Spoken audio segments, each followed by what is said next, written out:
Exposure, exposure. One dose of this and it's over. Say fuck, boy, I thought I told ya. Don't let them traffic control ya. Exposure.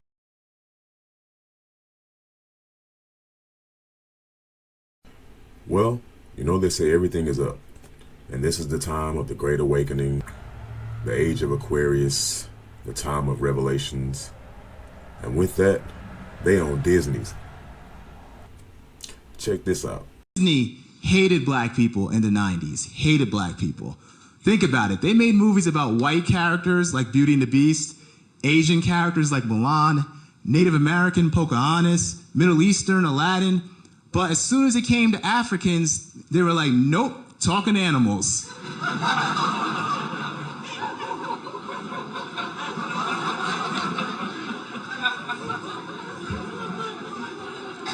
The Disney executives are like, there's no way kids are gonna relate to black people.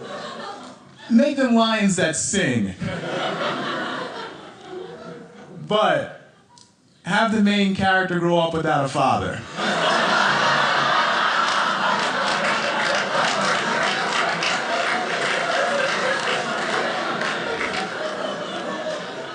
It's their circle of life, you know?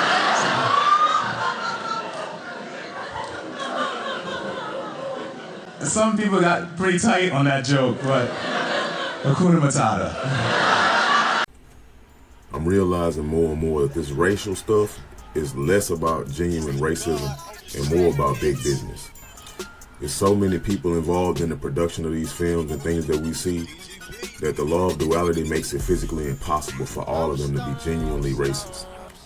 But it is highly likely for them to be accepting payment in exchange for their efforts and assistance in helping project negative imagery and racist imagery. And whether they're genuinely racist or not themselves, they definitely the latter. In exchange for huge payouts, they are consciously assisting in the production of imagery that facilitates and directly contributes to the government agendas. And he just touched on one of them. But everybody already ran into the Disney sex trafficking pedophile saloon.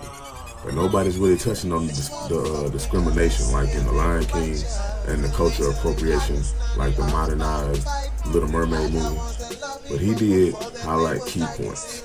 He made the points about specific races in general, but I'd like to go a little bit further and highlight the fact that not only did they choose specific races to glorify, they chose to glorify specific women. And the one time they did glorify a woman or a princess of our ethnicity, it was under malicious and dark and wicked narratives, like black magic and voodoo. Like the fact that they have not one but several movies revolving around the albinoid female. They celebrated one for the Asian female, they celebrated one for the Indian female, and they celebrated one for their narrative of the image of the Native American. But when it came to the European labeled Africans and their women, they did consciously refuse to project positive imagery and instead chose to celebrate the animals of the Sahara instead of the humans.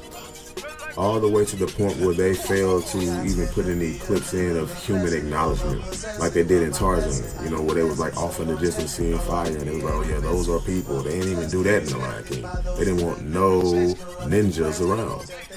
A lot of people like to make the argument, oh, the Princess and the Frog, that's a black princess, but nah. In fact, it's actually disrespectful to our culture, the way that they always are. Of course, they would make the movie surrounding black people one that is involving them engaging in and executing dark magic, black magic, and voodoo. Because that's the image of us they need to ensure that the masses uphold indefinitely.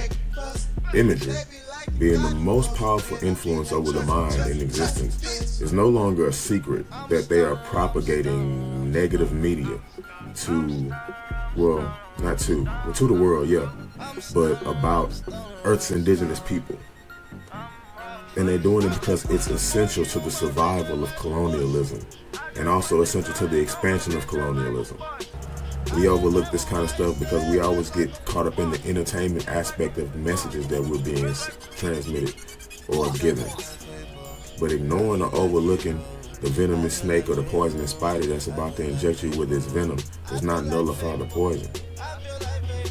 All things, man.